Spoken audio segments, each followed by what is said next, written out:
Hello everyone and welcome to Kat's English learning session. Today, we are going to focus on one of the most essential aspects of learning English, grammar. Many learners feel that grammar is difficult, boring, or even unnecessary. Some learners even avoid it completely and only focus on vocabulary or speaking. But here is the truth. Grammar is like the framework of a building. Without it, your sentences may collapse and your communication may become unclear. Think about this. If vocabulary is the bricks of language, then grammar is the cement that holds everything together. You can have thousands of bricks, but without cement, you cannot build a stable wall. In the same way, without grammar, you cannot build strong, meaningful sentences. So today, I will guide you step by step on how to approach grammar, understand it, and use it effectively in your English learning journey. Part 1. Why grammar matters. First, let us ask, why is grammar important? Grammar is the set of rules that organizes words into sentences. Without grammar, even if you know thousands of words, people may not understand you. For example, consider the sentence, I yesterday went to market. A native speaker may understand what you mean, but it sounds unnatural and strange. If you say, I went to the market yesterday, it sounds correct and smooth. This small difference is grammar in action. Grammar also helps you understand others. When you hear someone speaking, knowing grammar allows you to recognize subject, verb, and object quickly, which improves comprehension. For example, when you hear the teacher gave the students homework, grammar helps you understand that the teacher is the subject, gave is the verb, and the students are the ones receiving the action. And finally, grammar is especially important for writing. If your writing has grammar mistakes, the meaning may be unclear, and readers may get confused. Imagine sending an email to your boss that says, I finish report tomorrow. It might sound careless or unprofessional. But if you write, I will finish the report tomorrow, it shows clarity and confidence. So, grammar is not about perfection, it is about making your communication clear, professional, and effective. Part 2. Common grammar challenges. Many learners struggle with grammar because English has rules that are different from their native language. Some of the most common challenges include tenses, present, past, future, and their variations. For example, I go, I went, I will go. Prepositions, small words like in, on, at, by, with, which can be very confusing. Do we say in the bus or on the bus? Do we say at night or in the night? These details matter. Articles, a, and, the. Many learners skip them or use them incorrectly, which makes their sentences sound incomplete. Word order. English follows subject-verb-object word order. For example, she likes coffee. If you change the order to coffee likes she, it makes no sense. Conditionals. Sentences with if, which describe real or unreal situations. For example, if it rains, I will stay home, versus if I were rich, I would travel the world. The key to mastering these areas is understanding the rules first, then practicing them in context. Don't worry if you don't master everything at once. Grammar is a journey, not a race. Part 3. Learning grammar in context. Grammar should not be learned in isolation. Instead of memorizing rules from a book, try to learn grammar through sentences, stories, and examples. For example, if you are learning the past tense, look at sentences like, yesterday, I visited my friend, she cooked dinner last night, they watched a movie together. Notice the structure: subject plus verb past form plus object. Then try creating your own sentences using the same pattern. I studied English yesterday. My father fixed the car last weekend. This way, grammar becomes practical, not abstract. Another tip is to listen carefully to grammar in action. Watch videos or listen to podcasts and notice how native speakers use tenses, prepositions, and articles naturally. For instance, in a movie you might hear, "He is running late," or "She has already finished her work." Pay attention to these patterns. Shadowing is very useful here. Repeat sentences aloud and focus on the grammatical structure. By imitating rhythm and grammar, you train your brain to produce correct sentences automatically. Part 4. Step-by-step grammar practice. Here is a practical approach to learning grammar. Start with basic rules. Begin with present simple, past simple, and future simple. These are the most common tenses used in daily life. Master them before moving on to more complex tenses like present perfect or past perfect.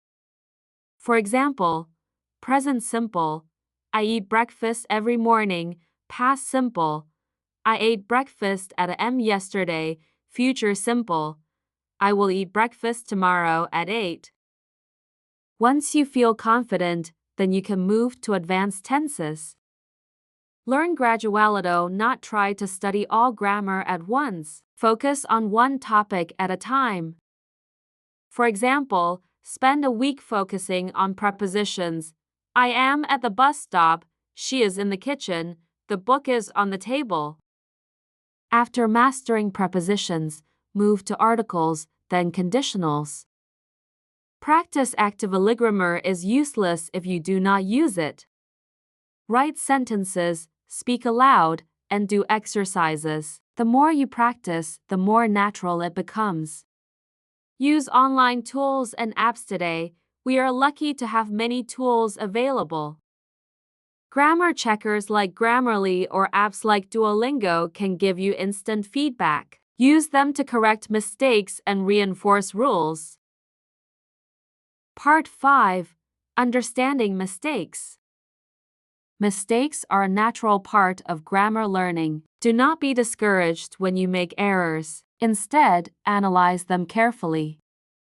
For example, if you write, "She don't like coffee," stop and ask yourself, why is this wrong? The reason is that the subject "she" requires doesn't, not don't. So the correct sentence is, "She doesn't like coffee." Keeping a grammar notebook is extremely helpful. Every time you make a mistake, write down the incorrect sentence, then write the corrected version. Over time, you will see patterns in your mistakes and learn to avoid them. Also, notice how children learn. They make grammar mistakes all the time, but they improve because they keep practicing.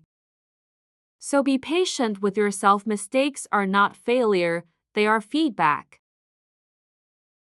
Part 6. Combining grammar with other skills. Grammar works best when combined with speaking, listening, reading, and writing. Reading. When you read a story, notice the verb tenses. Ask yourself, why did the writer use past tense here? Why is the present perfect used in this sentence? Listening. When you listen to a podcast, pay attention to sentence structures. Do speakers use short sentences or complex ones? Writing. When you write a diary entry, try to use new grammar points. For example, if you are practicing conditionals, you could write, "If I had more free time, I would learn another language." Speaking. Consciously apply the grammar you have learned. Even if you hesitate at first, practicing out loud will make grammar automatic. By combining grammar with all four skills, you make grammar meaningful instead of mechanical. Part 7. Advanced tips. As you progress, focus on more advanced grammar. Conditionals: if it rains, I will stay home. If I had wings, I would fly to you. Modals: can, could, may, might, should, must. For example, you should study harder, he must be tired after the trip. Passive voice: used for formal writing. The book was written by Shakespeare. The homework is being checked by the teacher. Relative clauses: who, which, that. Example: the man who lives next door is very friendly. Reported speech: he said that he was tired. Always learn these in context. Instead of memorizing the rule, practice with real examples and then create your own. For example, direct speech: I am hungry. Reported speech: he said that he was hungry. This way, grammar rules transform into practical tools you can use immediately. Part 8. Building Grammar Confidence. Remember this: mistakes are part of learning. If you wait until you are perfect, you will never speak. Use grammar actively, even if you make errors. Over time, correct usage will become natural. Set small goals. For example, today, I will use the past simple correctly 5 times. This week, I will write 10 sentences using articles correctly. Even 10-15 minutes of focused grammar practice each day will build strong foundations over months. Ask yourself, what small step can I take today to improve my grammar? To summarize today's lesson: 1. Grammar is the framework of communication. 2. Learn grammar in context, not in isolation. 3. Start with basic rules and practice step by step. 4. Accept mistakes and learn from them. 5. Combine grammar with reading, listening, speaking, and writing. 6. Practice daily and build confidence gradually. 7. As you advance, explore conditionals, modals, passive voice, and other complex structures. Remember, grammar is not something to fear. It is a tool that allows you to express yourself clearly and confidently. By following these methods consistently, you will gradually master English grammar and use it naturally in your daily life. Thank you for listening, and keep practicing grammar every day.